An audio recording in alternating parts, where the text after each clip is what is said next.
Hello, friends, and welcome to the Exams Made Simple. And we are back again with the Hindu Complete Newspaper Analysis for 4th of June 2021. तो 4 जून 2021 का the Hindu newspaper analysis देखेंगे। शुरू करने से पहले आपको बता दूं कि यूपीएससी प्रीलिम्स की जो नोट्स हैं वो हमने प्रोवाइड करना शुरू कर दिए हैं। प्रीलिम्स प्लस मेंस की नोट्स हैं क्योंकि उसमें हिंदू है, पीआईबी है, प्लस एडिटोरियल एक्सप्लेनेशन भी है। तो आई होप जिन लोगों ने लिया उनको पसंद आ रहा होगा। कल भी मैंने कहा था कि आपको लॉग इन करना पड़ेगा। जो लोग भी ये प्लान लेंगे they have to log in to the website. तो temsias.com temsias.com में जाकर के आप वहाँ लॉग इन कर लीजिएगा। उसके बाद आपको ये नोट्स दिखेंगे, ठीक है ना। You have to take the subscription for that and then you can view that. Start करते हैं आज के सवालों के साथ। सबसे पहले आज के सवाल जिनके जवाब आपको देने हैं। तो पहला सवाल है, consider the following statements with respect to Swastik technology. तो स्वास्तिक टेक्नोलॉजी कल मैंने आपको पढ़ाई भी थी, इसके बारे में 2 स्टेटमेंट्स दिए हैं, आपको बताना है कौन सा सही है।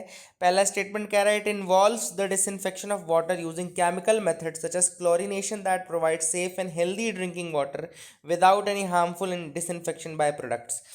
दूसरा स्टेटमेंट कह रहा है, it has been developed by Defence Research and Development Organisation DRDO. तो इनमें से कौन सा स्टेटमेंट सही आपको बताना है। These are the 2 statements.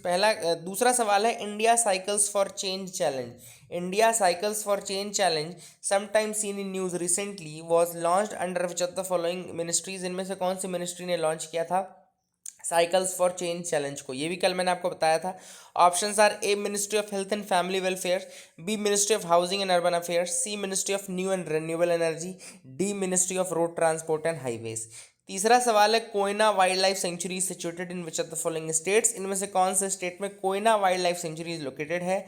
Options are, A Telangana, B Andhra Pradesh, C Maharashtra या डी झारखंड। तो these are the 3 questions for you today. Please do try to answer these questions in the comment section below. Answer करने की कोशिश करिएगा, ठीक है ना। Let's move to the mains question of the day. आज का mains question of the day है, what are the lacunae in the health care sector of India. What are the major lacunae in the health care sector of India, what can be done to improve the sector. मतलब कि क्या क्या कमियां हैं हमारे India के health care sector में और क्या किया जा सकता है इस सेक्टर को इम्प्रूव करने के लिए। Very genuine question, very general question, but answer आपको करना है। Please do give me the points. You people are attempting, some of you people are attempting very good. बहुत अच्छे से आप लोग अटेम्प्ट कर रहे हैं, है ना। I remember 2-3 names. I think Anoop is one, Smriti is another one. You people are attempting very very good. मतलब जो भी मैं नाम भी शायद नहीं ले पा रहा हूँ, but I think I should tell about 1 answer every day. हर दिन एक आंसर जो बेस्ट रहेगा उसके बारे में बताऊंगा। From today I will start that also, है ना। कल से जो भी बेस्ट आंसर लिखा रहेगा उसका मैं बता दूंगा, तो आप लोग जा करके एटलीस्ट वो कमेंट में पढ़ भी सकते हो कि कौन सा बेस्ट आंसर है। तो I will try to read most of the answers now. Move करते हैं आगे। आज के न्यूज़ आइटम्स देखते हैं, जो जो इंपॉर्टेंट न्यूज़ आइटम्स हैं। कुछ जो कि पेपर में मेंशन नहीं है वो भी अलग से पीआईबी है यहाँ से। तो पहली स्कीम है seed mini kit programme. Seed mini kit programme, अब ये स्कीम है जो कि लॉन्च की गई है। It's a major tool to introduce new varieties of seeds in the fields. तो नई वैरायटी सीड्स प्रोवाइड करने के लिए, फील्ड में नए वैरायटी के सीड्स प्रोवाइड करने के लिए एक नई स्कीम स्टार्ट की गई है, seed mini kit programme. Seed mini kit programme, ठीक है ना। अब यहाँ पर इस स्कीम में क्या है, it will help in increasing the seed replacement rate. क्या क्या हेल्प करेगा ये, सीड रिप्लेसमेंट रेट को इंक्रीज करने में मदद करेगा। अब यहाँ पे देखो सीड रिप्लेसमेंट रेट होता क्या है। तो सीड रिप्लेसमेंट रेट को सीड रिप्लेसमेंट रेशियो भी कहा जाता है, and it is a measure of how much of the total cropped area was sown with the certified seeds. Seed replacement rate का मतलब क्या होता है, मैं आपको बताता हूँ। सीड रिप्लेसमेंट रेट का मतलब होता है कि टोटल सोन एरिया का, टोटल मतलब कि टोटल क्रॉप्ड एरिया का कितना रीजन सर्टिफाइड सीड से सो किया गया था in comparison to the seeds saved by the farmers. क्या होता है, कई बार जब फार्मर्स एक साल की बुवाई और जुताई ये सब करने के बाद क्या होता है, वहाँ से उनके कुछ सीड्स बच जाते हैं, ठीक है ना। वहीं से वो सीड सेव करके रखते हैं, और मतलब जो निकलता है सेकेंड प्रोजेनी होता है सीड्स का। और कुछ सीड्स वो बाहर से सर्टिफाइड सीड्स लेते हैं। तो एक पूरे टोटल क्रॉप्ड एरिया का कितने परसेंट, कितना रीजन सर्टिफाइड सीड्स से सो किया गया है, एंड कितना रीजन जो है वो सेव्ड सीड से शो किया गया है, इसका जो रेशियो है ये सीड रिप्लेसमेंट रेट कहलाता है। तो ये इंक्रीज हो जाता है, अगर आप सर्टिफाइड सीड्स का यूज़ करोगे तो ऑब्वियस सी बात है ये इंक्रीज होगा। तो ये ज़्यादा रहना चाहिए, सर्टिफाइड सीड्स अगर आप ज़्यादा यूज़ कर रहे हो तो आपकी प्रोडक्टिविटी भी ज़्यादा बढ़ेगी, ऑब्वियस सी बात है, एंड आपका प्रोडक्शन बढ़ेगा, आपका रिम्यूनरेशन बढ़ेगा, सारी चीज़ें इंक्रीज होगी। सीड मिनी किट प्रोग्राम जो है आपका सीड रिप्लेसमेंट रेट को इंक्रीज करने में मदद करेगा। एंड इसके अलावा मिनी किट प्रोवाइड की जा रही है बाय नाफेड, ठीक है ना, फार्मर्स डेवलपमेंट ऑर्गेनाइजेशन है ये भी, NAFED, national seeds corporation and Gujarat state seeds corporation. तो ये तीन ऑर्गेनाइजेशन है जो कि मिलकर के प्रोवाइड कर रही है, NAFED and national seeds corporation and then आपका गुजरात स्टेट सीड्स कॉरपोरेशन, ठीक है ना। तो ये भी आपको याद रखना है। एंड नाफेद का जो फुल फॉर्म है national agricultural cooperative marketing federation of India limited, ठीक है ना। क्या है नाफेड का full form? National agricultural cooperative marketing federation of India, cooperative marketing federation of India, ठीक है। और national seeds corporation and Gujarat seeds corporation, तो ये आप याद रखेगा। दूसरी न्यूज़ है आरडीएसओ के रिगार्डिंग।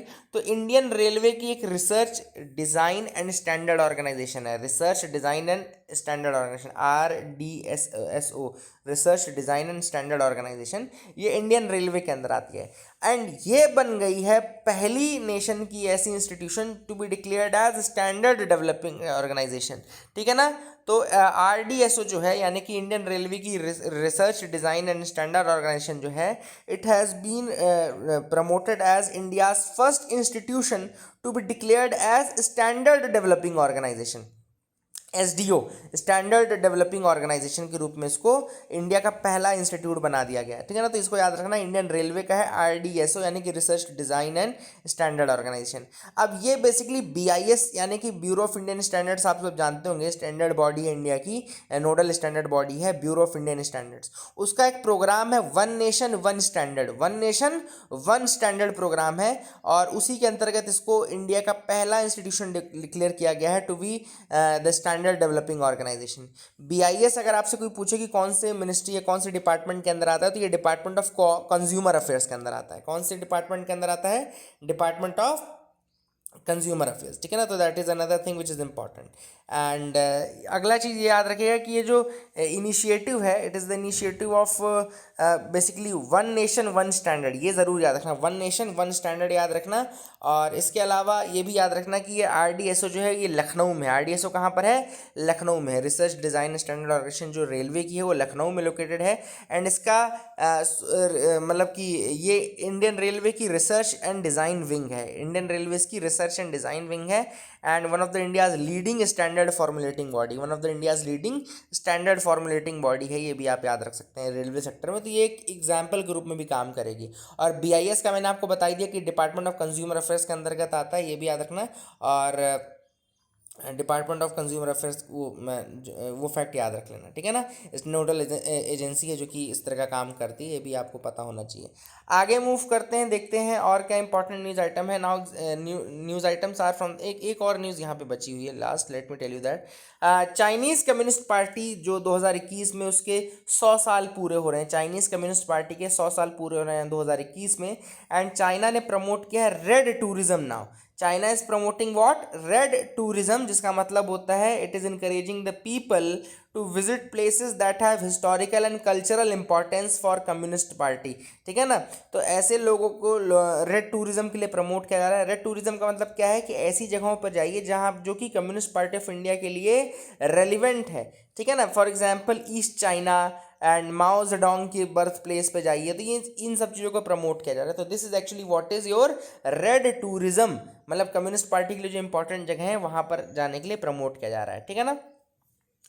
अगली न्यूज़ फ्रंट पेज से है, significant progress in SDGs on clean energy health नीति इंडेक्स। अब मैंने कल आपको बताया था कि नीति आयोग जो है वो एसडीजी इंडेक्स का तीसरा एडिशन रिलीज़ करने वाली है। तो कल उन्होंने रिलीज़ किया है एसडीजी इंडेक्स यानी कि sustainable development goal index.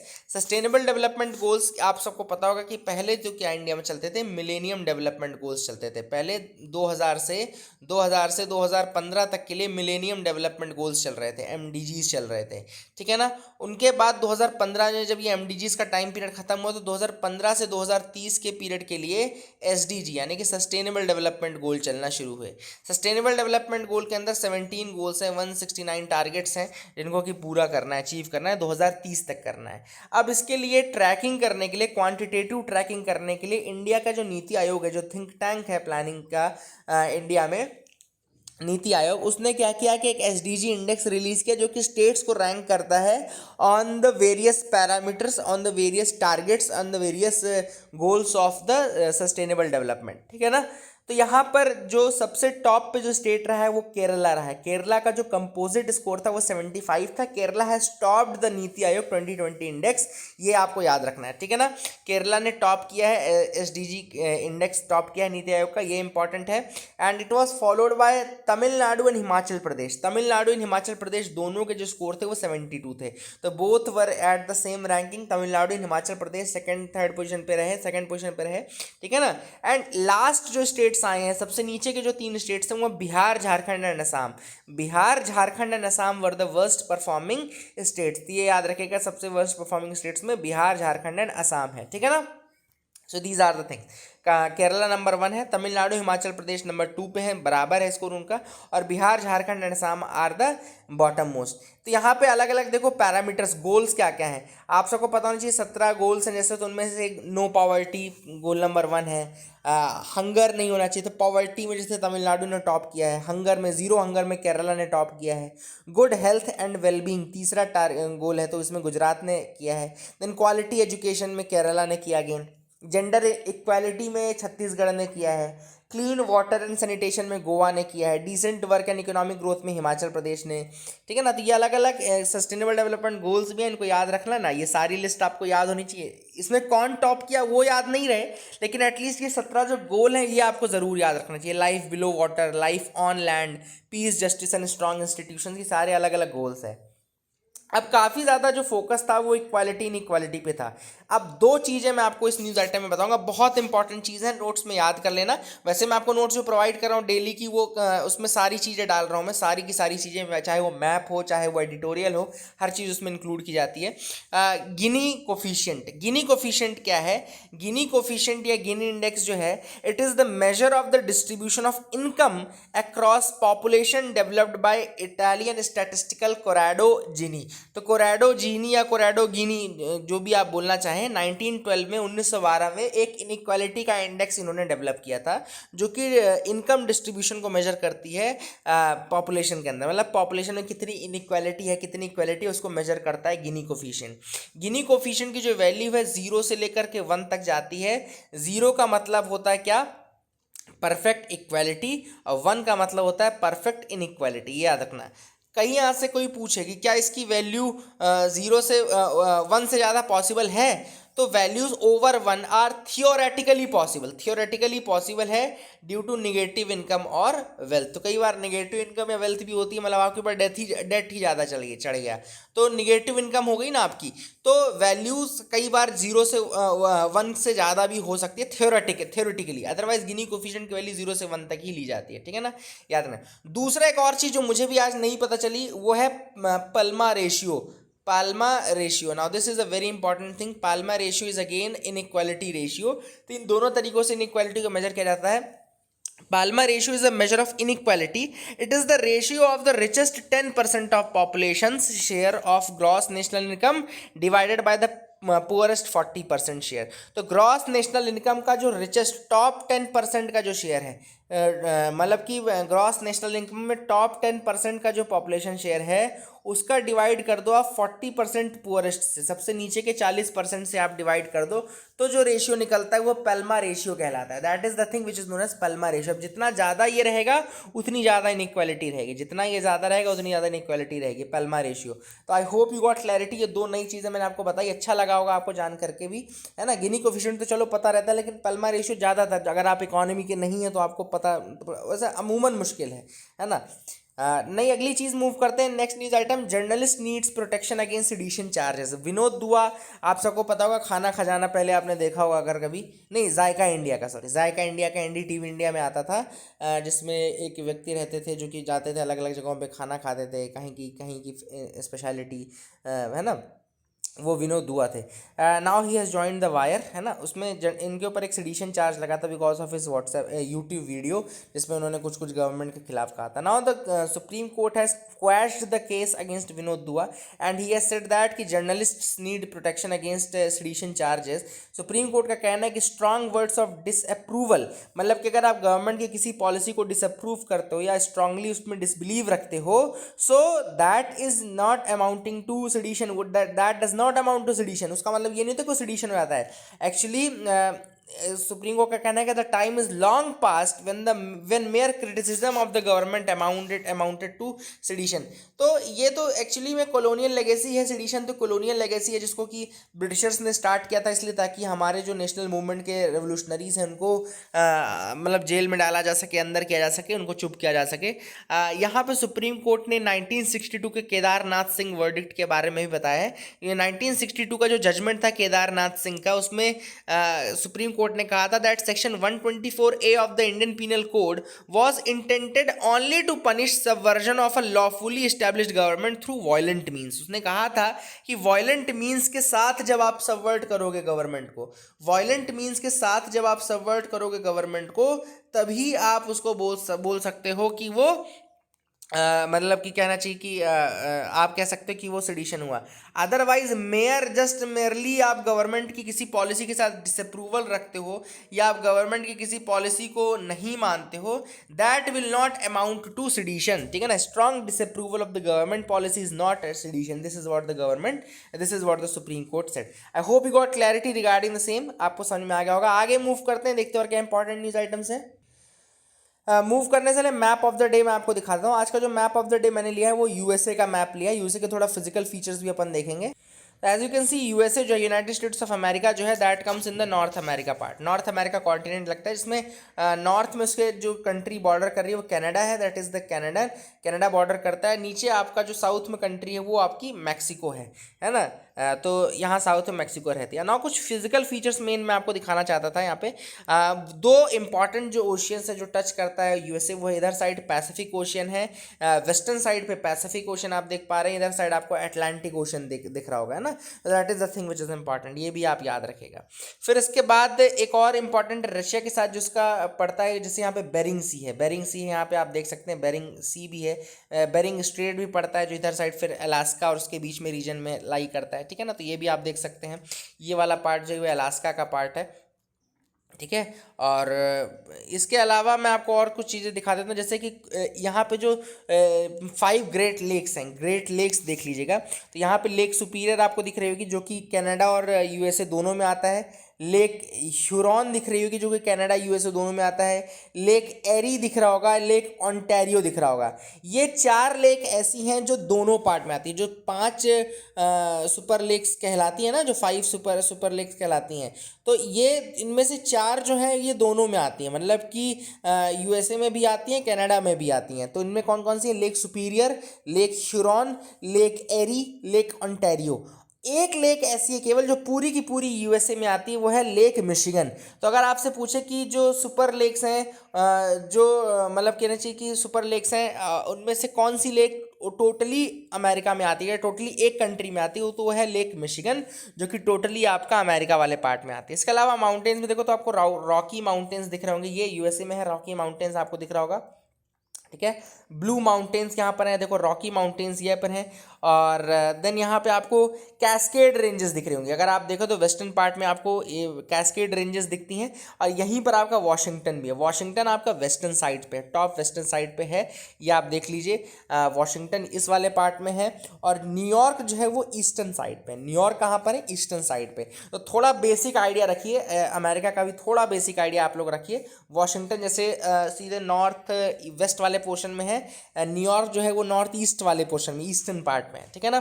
California भी आपका वाशिंगटन के नीचे है, ओरेगॉन, कैलिफोर्निया ये है, नेवाडा, ठीक है ना, एरिजोना, ये सब पार्ट जो है ये आपका वेस्टर्न साइड पे है। और वहीं पे ईस्टर्न साइड पे आपको न्यूयॉर्क दिखेगा, पेंसिल्वेनिया दिखेगा,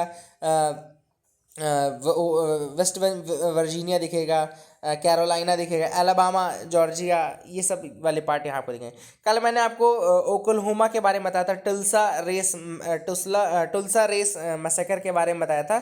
ओक्लाहोमा देखो यहाँ पर है, ओक्लाहोमा सिटी है ना, ये दिस इज़ द बिल्कुल सेंट्रल वाला पार्ट है, आप देख सकते हैं सेंट्रल वाले पार्ट में ओक्लाहोमा है, दैट इज़ लोकेटेड देयर, ठीक है ना। तो ये भी आप याद रखिएगा।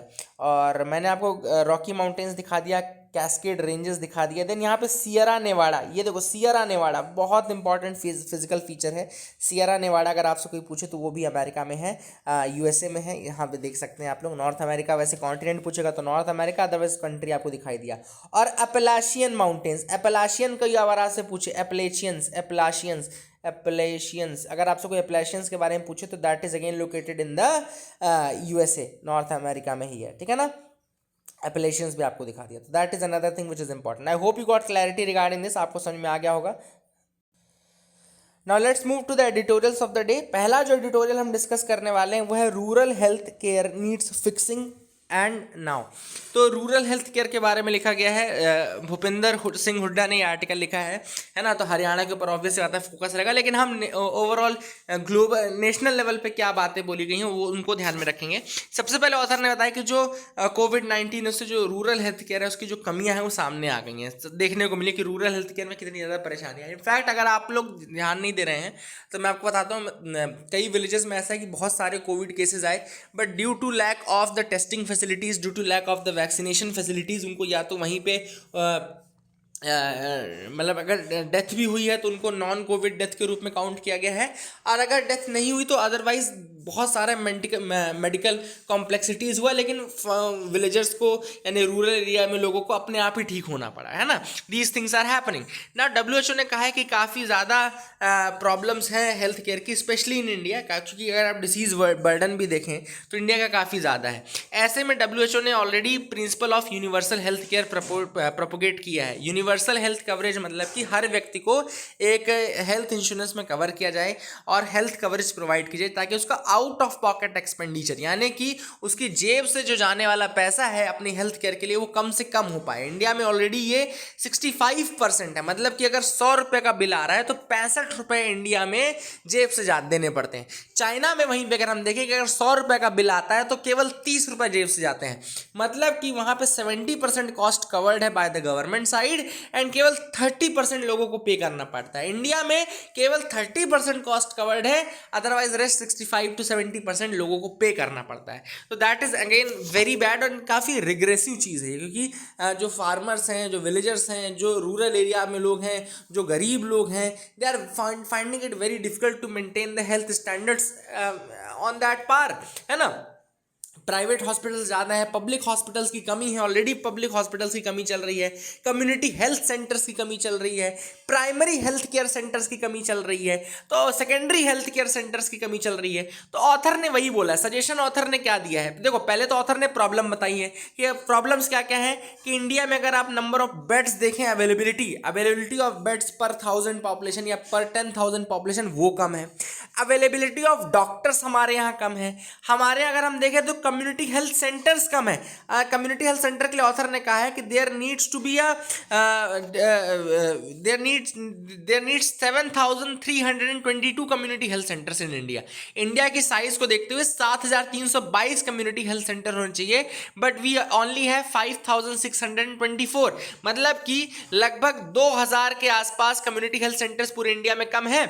इसके अलावा देखें अगर हम कि एक जो प्राइमरी हेल्थ सेंटर है 25 गांवों में 25 विलेजेस के लिए एक प्राइमरी हेल्थ सेंटर है इंडिया में, इसको भी हमको इम्प्रूव करना पड़ेगा। और कम से कम एक कम्युनिटी, एक प्राइमरी हेल्थ सेंटर हर 10 विलेज के लिए होना चाहिए, मतलब कि, और वो भी primary health centre with advanced facilities, ऐसा नहीं कि बहुत ज़्यादा प्राइमरी लेवल पे रहे, एक्सपेंडेड प्राइमरी हेल्थ सेंटर होना चाहिए 10 विलेजेस पे। और अभी हमारे पास क्या है, एक प्राइमरी हेल्थ सेंटर है लेकिन वो भी 25 विलेजेस पे है। तो ये कुछ चीज़ें हैं जो कि शॉर्टफॉल को दिखाती हैं। तो हमारे यहाँ बेसिकली जो हेल्थ केयर इंफ्रास्ट्रक्चर है वो लैक कर रहा है, हमारे यहाँ जो हेल्थ केयर प्रोफेशनल्स हैं जिनकी ज़रूरत है, डॉक्टर्स की ज़रूरत है, वो कम हो रहे हैं। पब्लिक के लिए जो गवर्नमेंट के एफर्ट्स हैं, यानी कि पब्लिक प्राइमरी हेल्थ सेंटर और community health centre, secondary health centres, इनकी कमियां हैं, इनको भी इम्प्रूव करने की ज़रूरत है, ठीक है ना। इंफ्रास्ट्रक्चरल एफर्ट्स तो होनी ही होनी चाहिए, ठीक है।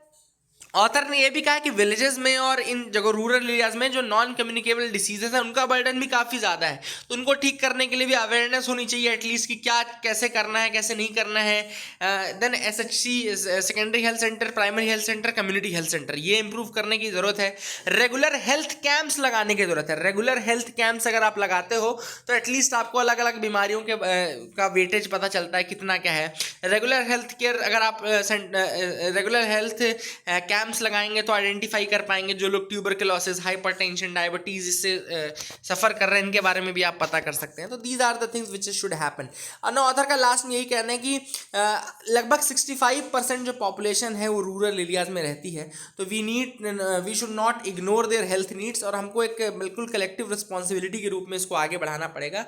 स्टेट और सेंटर दोनों को मिलकर के आगे काम करना पड़ेगा, तभी हम जो रूरल हेल्थ केयर है उसको इम्प्रूव कर सकते हैं। सो that is the thing which is given in this article. I hope you got clarity regarding the same.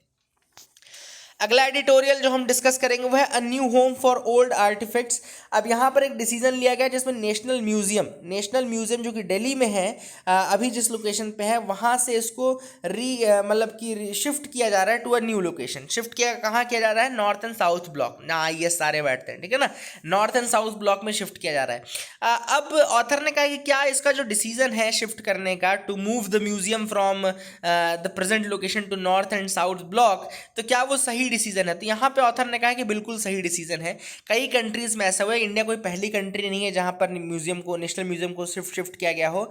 Now author ने कहा कि देखो इजिप्ट में भी किया गया था, ग्रैंड इजिप्शियन म्यूजियम है in the Giza part, and पहले तहरीर स्क्वायर जैसे कायरो में था उस वहाँ से शिफ्ट किया गया था, ठीक है ना। तो ऑथर ने कहा कि ऐसा किया गया है दूसरी कंट्रीज में। ऑथर ने क्या किया कि करंट जो बिल्डिंग है, जो करंटली नेशनल म्यूजियम है, उसकी लिमिटेशंस है। लिमिटेशंस कैसे हैं, एक तो उसकी लोकेशन छोटी है, उसमें एरिया कम है। अगर एरिया कम रहता है तो ऑब्वियस सी बात है आपके पास जितने कल्चरल कलेक्शन आप सारे शोकेस नहीं कर सकते, एक प्रॉपर डिस्टेंस भी होना चाहिए और रखने के लिए एस्थेटिक्स भी देखा जाता है। तो अगर आप सारी चीज़ें एक साथ रख देंगे तो अच्छी नहीं लगेंगी। तो ऑथर ने कहा कि उसको रखने के लिए एरिया बड़ा चाहिए। अब हमारे पास ओवर 2 लाख कल्चरल कलेक्शंस हैं, बट उसके सामने लगभग 6% ही डिस्प्ले में है। क्यों? क्योंकि एरिया कम है, आप डिस्प्ले नहीं कर सकते। तो प्रेजेंट जो लोकेशन है उसकी सबसे बड़ा ड्रॉबैक या सबसे बड़ा कहना चाहिए कि कमी तो यही है। इसके अलावा ऑल्सो ने यह भी कहा कि जब नई लोकेशन पर हम जाएंगे तो it will have more storage space as well as galleries ज़्यादा रहेंगी जहाँ पर आप शोकेस कर सकते हैं। तो शोकेस वाला पार्ट और स्टोरेज वाला पार्ट दोनों ही ज़्यादा रहेगा, ठीक है ना। And this is what is needed. Author ने ये कहा कि ये ज़रूरत है क्योंकि म्यूजियम्स बहुत बड़ा सोर्स होते हैं सोसाइटी को बताने के लिए कि पहले क्या होता था और किस तरीके से वो काम करता था, and it's a mirror to the ancient past, ancient history, तो that it is very very important. Author ने इसके अलावा ये भी कहा कि नेशनल म्यूजियम जो है वो नोडल एजेंसी के रूप में काम करती है और ज़रूरी भी है कि वो उसकी कंडीशन सबसे अच्छी रहे, वो पूरे इंडिया में सबसे बेस्ट रूप में रहे, है ना। तो more and more area is needed. तो North Block and South Block जो देखो लोगों 4 से 4.5 गुना ज़्यादा एरिया है उनका, तो that will definitely increase a lot. The national museum institutes जो हैं whose skilled graduates not only serve the needs of the museum but also the broader needs of India's cultural sector will benefit much from this move। तो जो national museum institutes के जो skilled graduates हैं उनकी needs को भी fulfil करेगा, ज़्यादा एरिया रहेगा। Students could gain from the large collection also, from their storage also, है ना। तो उससे स्टूडेंट्स को भी फायदा मिलेगा। This is what has been said by the author. सो ऑथर ने ये कहा कि revamped national museum that looks at both people and collection comfort has galleries that provide excellent audience experience, good educational space and uses technology, it can improve the aesthetics as well as the education and it will also be good for the visitors. तो author ने कुल मिलाकर कि revamped national museum की बात बिल्कुल agree की है और कहा है कि इससे एक्सपीरियंस अच्छा होगा, एजुकेशनल स्पेस बढ़ेगा, स्टोरेज स्पेस बढ़ेगा, टेक्नोलॉजी का यूज़ अगर आपने किया तो विजिटर्स को भी समझ में आएगा और एजुकेशन के पर्पज से भी वो इंपॉर्टेंट रहेगा। आई hope you got clarity regarding that. आगे मूव करते हैं। CBSE can not deny students name change on certificates. अब यहाँ पर ऑथर ने सुप्रीम कोर्ट ने कहा है कि right to change name is a part of freedom of speech. Right to change names is part of freedom of speech. Supreme court ने कहा है कि नाम बदलना जो है it's part of freedom of speech. Very very important, इसको याद रख लीजिए, सुप्रीम कोर्ट ने क्लियर कर दिया है, ठीक है ना। दूसरी चीज यहाँ पे क्या होता है, सुप्रीम कोर्ट ने कहा कि सीबीएसई कई बार नाम चेंज करने में मना करती है, आनाकानी करती है, but that should not happen. मान लो सुप्रीम कोर्ट ने एग्जांपल दिया कि कोई ऐसा व्यक्ति है जो कि विक्टिम है किसी सेक्सुअल अब्यूज का। Suppose there is a student who is a victim of sexual abuse. Now किसी भी मिसहैप या गलती की वजह से उसका नाम पब्लिक हो जाता है। Now that person should have the right to change the name, to start a new life, to get over his or her past, है ना। उसके पास्ट से उसको बाहर निकलने के लिए उसको नाम चेंज करने की परमिशन होना चाहिए। तो बोर्ड इन सच केसेस कई बार रिफ्यूज कर देता है because of some laws, some arbitrary laws in their manual and all. तो इसलिए उन्होंने कहा कि सीबीएसई का जो एग्जामिनेशन बायलॉज है 2007 का, 2007 का बायलॉज हैं, उनको चेंज करने की जरूरत है। नेम चेंज आप मना नहीं कर सकते, it's a part of freedom of speech. This is what supreme court has said. Freedom of speech याद रखना, आर्टिकल 19, ठीक है ना। That is another thing which is important. आगे मूव करते हैं। Strong policies on black carbon can sharply cut the glacier melt, world bank study. अब हुआ क्या था, मैं आपको पहले बता दूं कि ग्लेशियर मेल्ट जो है वो हिमालयन रीजन में काफ़ी ज़्यादा देखने को मिला था। हिमालयन रीजन में ग्लेशियर मेल्ट देखने को मिल रहा था because of the increasing black carbon. Black carbon क्या होता है, इट्स ऑल्सो पॉल्यूटेंट, एक तरीके से आप बोल सकते हैं पॉल्यूटेंट है, जो कि डिपॉजिट होता है because of human activities which accelerate the pace of glacial and snow melt. तो हिमालयन रीजन में ग्लेशियर और स्नो मेल्ट का सबसे बड़ा रीजन जो है वो ब्लैक कार्बन है। एंड ब्लैक कार्बन के रिगार्डिंग वर्ल्ड बैंक ने स्टडी की है और कहा है कि अगर आप प्रेजेंटली जो पॉलिसीज हैं उनको फुल्ली इम्प्लीमेंट करते हो तो लगभग 23% रिड्यूस कर सकते हो ब्लैक कार्बन को, और अगर आप थोड़ा और एफर्ट्स बढ़ा दो तो 50% तक आप कम कर सकते हो। यहाँ पे ब्लैक कार्बन से क्या होता है, टेम्परेचर इंक्रीज होता है, ऑब्वियस बात है। फिर वही प्रोसेस तो वही है, जिससे ग्लेशियल मेल्ट होता है और जिसके कारण फ्लैश फ्लड्स हो सकते हैं। पहली चीज़ तो फ्लैश फ्लड्स हो सकते हैं, सॉइल इरोजन हो सकता है, ठीक है ना। क्या क्या हो सकता है, फ्लैश फ्लड्स, सॉइल इरोजन हो सकता है। These are the things that can happen. यहाँ पे और चीज़ लिखी है, लैंडस्लाइड भी लिखा है, एंड फ्लैश फ्लड्स तो है ही, सॉइल इरोजन एंड लैंडस्लाइड्स तीसरी चीज़ है, लैंडस्लाइड्स, ठीक है ना, ये भी याद रखना। ब्लैक कार्बन जो होता है वो शॉर्ट लिव्ड होता है, अगर इसकी लाइफ साइकिल देखें तो it's a short lived pollutant and it is the second largest contributor to global warming behind carbon dioxide. CO2 के बाद सबसे ज़्यादा ग्लोबल वार्मिंग जो रिस्पॉन्सिबल है वो ब्लैक कार्बन ही है। शॉर्ट लिव्ड ज़रूर होता है but it is the second most largest contributor to the warming of the planet, ठीक है ना, बिहाइंड ओनली कार्बन डाइऑक्साइड। तो ये भी आप याद रखें, लेकिन ये शॉर्ट लिव्ड होता है, ये ज़रूर याद रखना है। प्लस इसका जो इफेक्ट होता है ज़्यादा लोकल रहता है, लोकलाइज्ड इफेक्ट ज़्यादा रहता है, ग्रेटर लोकल इम्पैक्ट होता है ऑफ द ब्लैक कार्बन, तो ये भी आप याद रखिएगा। इसके अलावा ये अगर आप देखें तो emissions are enhancing fuel efficiency. अब कैसे आप इसको कम कर सकते हो ब्लैक कार्बन को, by increasing the fuel efficiency standards. अगर आप फ्यूल एफिशिएंसी स्टैंडर्ड्स को इंप्रूव करो और ज़्यादा बढ़ाओ तो आप इसको कम कर सकते हो, ठीक है ना, पहली चीज़ तो ये। दूसरी चीज़, phasing out the diesel vehicles. Diesel vehicles को आप हटा दो तो उससे भी कम होगा। इलेक्ट्रिक व्हीकल्स को प्रमोट करो। Use of liquefied petroleum gas for cooking and through clean cook stove programme. तो क्लीन कुक स्टोव का यूज़ करो। Accelerating the use of LPG का यूज़ ज़्यादा से ज़्यादा करो। एंड ब्रिक क्लीन टेक्नोलॉजीज़ को भी ग्रेडिंग करने की ज़रूरत है। तो ये सारे मेजर्स हैं जिसके कारण आप ब्लैक कार्बन को कम कर सकते हैं। आई hope you got clarity regarding that. आगे मूव करते हैं। नासा ने 2 प्रोग्राम अनाउंस किए हैं फॉर वीनस। अब देखो यहाँ पे हिंदू में इनके नाम नहीं दिए हुए थे, अगर आपने ध्यान दिया हो तो इसमें हिंदू में नाम नहीं दिए थे, बट मैं आपको बताता हूँ, नासा की वेबसाइट से मैंने बता दिया है। ये दोनों जो मिशन है वीनस के, ये 2028 और 2030 के लिए प्लान है, 2028 एंड 2030 के लिए प्लान है। एंड ये एक्चुअली नासा ने जो लास्ट मिशन जो वीनस पे भेजा था वो 1990 पे मैगेलन ऑर्बिटर गया था। मैगेलन याद रखिएगा, मैगेलन ऑर्बिटर जो था वो कब गया था, 1990 में गया था। That was the last mission to Venus. अब जो दो मिशन है उनका नाम है दाविंची प्लस। दाविंची प्लस का मतलब है deep atmosphere Venus investigation noble gases chemistry and imaging. क्या है दाविंची प्लस का? Deep atmosphere Venus investigation of noble gases chemistry and imaging. तो इसमें मिशन में क्या क्या होगा? वीनस के लिए है जिसमें कि उसकी इमेजिंग की जाएगी और डिटरमाइन किया जाएगा whether Venus ever had an ocean or not, Venus में कभी ओशियन था या नहीं था, ठीक है ना। तो ये सारी चीज़ें की जाएंगी। डाविंची प्लस के बाद दूसरा जो मिशन है वो है वेरिटास। वेरिटास मिशन है। वेरिटास का मतलब है Venus emissivity radio science InSAR topography and spectroscopy. तो थोड़ा टिपिकल मिशन है वेरिटास। वेरिटास मिशन क्या है? It is the mission for Venus effectivity emissivity radio science InSAR topography and spectroscopy, ठीक है ना, इसको याद रखेगा। तो ये दोनों मिशन है डाविंची प्लस और वेरिटास, जो कि वीनस के मिशन है 2028 और 2030 में प्लान्ड है। एंड लास्ट जो मिशन था नासा की तरफ से, इसके ऐसा नहीं कि लास्ट मिशन वीनस के लिए जापान ने भी मिशन भेजा है 1990 के बाद भेजा है, लेकिन नासा का जो लास्ट मिशन था वो मैगलन मिशन था 1990 का, ठीक है ना, याद रखेगा। तो that is it for the day friends. I hope you like the video, please like and subscribe. And जो आज के आंसर्स हैं, पहला सवाल मैंने पूछा था कि स्वास्थ्य टेक्नोलॉजी के लिए, तो डीआरडीओ ने तो इसको बनाया नहीं, इसको बनाया है आईआईटी रोपर ने, इसको याद रखेगा। साइकिल्स फॉर चेंज का जो housing and urban affairs ministry है, कोयना वाइल्ड लाइफ सेंचुरी आपकी महाराष्ट्र में है, याद रखेगा। And that is the thing which is important. इसमें यूज़ क्या किया जाता है? ऑयल्स का यूज़ किया जाता है ना स्वास्थ्य टेक्नोलॉजी में। तो that is it for the day friends. I hope you like the video. Thank you, keep loving us, keep sharing us. Thank you, have a nice day.